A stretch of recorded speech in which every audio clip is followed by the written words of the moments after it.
Hello, everyone. This is Yoko. I often feel that accurate information about what's happening in China doesn't always reach countries outside of China. That's why I've decided to share the information I've gathered in English on this channel. I get my information from various media sources, so I would be happy to hear your opinions in the comments section about the content of my videos. Also, English is not my native language, so I use a voice generated by an AI speaker to convey the information accurately. If you enjoy my content, please consider subscribing to the channel and supporting me. Today, I'd like to introduce a topic related to Singapore. Recently, 10 foreign nationals were arrested in Singapore. Their ages ranged from 31 to 44.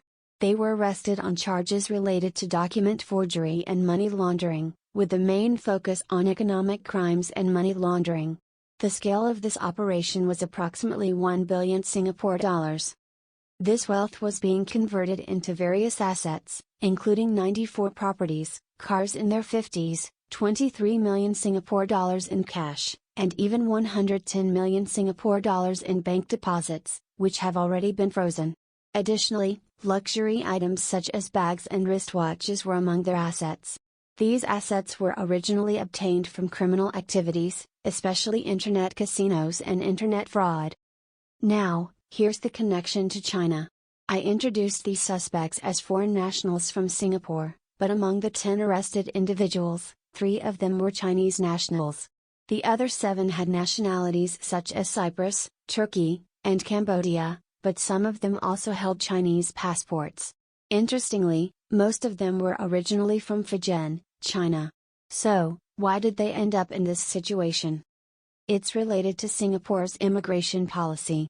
In the past, Singapore used to grant residency to individuals with substantial wealth. However, the Singaporean government's immigration policy now primarily focuses on allowing beneficial immigrants into the country. Simply bringing money into the country doesn't guarantee residency anymore.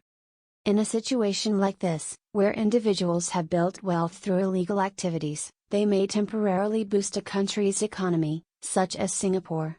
However, in the long term, it can be harmful for Singapore.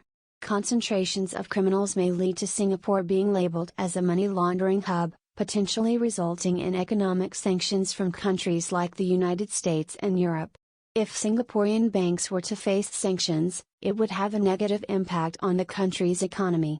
Especially concerning immigrants from China, Singapore has become stricter about who they admit, as there might be problematic individuals even among China's wealthy elite. Certainly, there may be individuals in China who have earned their money through legitimate businesses. So, it's puzzling why people who have conducted their businesses and made money in a significant country like China would choose to go abroad. This suggests that there might be something amiss when they opt to go abroad, despite conducting legitimate businesses and making money in China. This situation doesn't necessarily imply that they are involved in criminal activities. There could be political motivations behind their actions as well. For example, someone might have been involved in significant business ventures through connections with influential figures within the government. However, if these government insiders fall from favor, get embroiled in political conflicts, or face other difficulties, it could also have adverse effects on the individuals involved in business with them. This is one of the risks in China. To avoid these risks, obtaining foreign citizenship is not uncommon.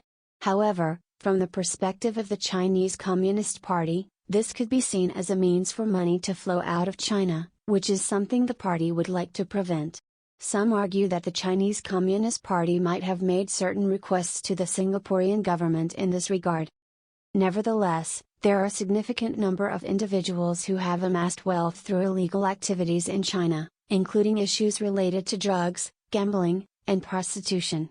Having such individuals increasingly entering Singapore, regardless of the intentions of the Chinese Communist Party, might be undesirable for Singapore. Ultimately, there is also a variety of illegal economic activities taking place within China. Therefore, those who have earned a fortune through such activities may find it risky to remain in China. Consequently, they may attempt to move their wealth to another country, such as Singapore. However, Singapore has been cautious about this, especially when it comes to immigrants from China. In the past, it was relatively straightforward for those from countries other than China to obtain Singaporean residency. Therefore, many individuals from China would first acquire another country's citizenship and then apply for residency in Singapore. This served as a workaround to Singapore's stricter policies. As a result, Singapore has experienced an influx of black money, which has been used to purchase real estate and other assets.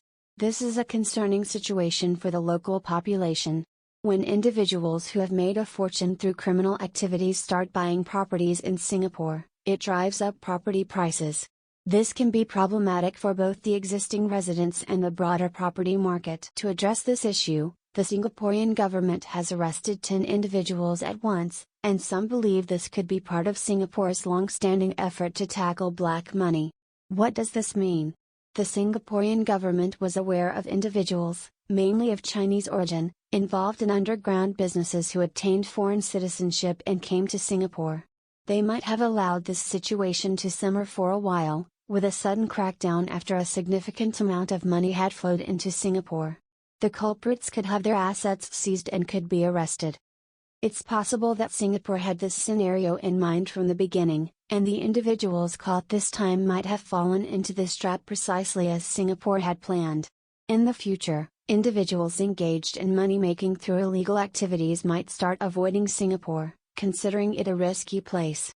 Now, circling back to the previous discussion, if Singapore is no longer a viable option, Japan is being considered. Singapore and several other countries have what's known as an investment migration visa, which grants residency in exchange for bringing in substantial investments. However, it's noted in Chinese articles that Japan doesn't have such a visa. Instead, Japan offers something similar known as a management and administration visa. The wealthy elite from China seems to be using this visa to enter Japan, suggesting that if you have enough money, you can come to Japan. However, what isn't clear is Japan's handling of such cases. The companies or organizations that assist with these procedures seem to suggest that they can help those with significant wealth to move to Japan. This implies that Japan might be relatively lenient in terms of where the money comes from. It remains to be seen whether Japan would follow a similar approach to Singapore, allowing individuals to bring in large sums of money initially and then crack down on them later, or if Japan will have tighter regulations in place. Allowing criminals to settle in Japan and gain influence in society would not be a favorable outcome. In any case, it's important to monitor this situation closely because, as the saying goes, money is power. The influence of individuals with significant financial resources can impact Japanese society in many ways. This situation raises questions not just about the economic implications of such practices, but also the potential negative consequences that may come along with them. This concludes today's discussion. We'll meet again in the next video. Thank you.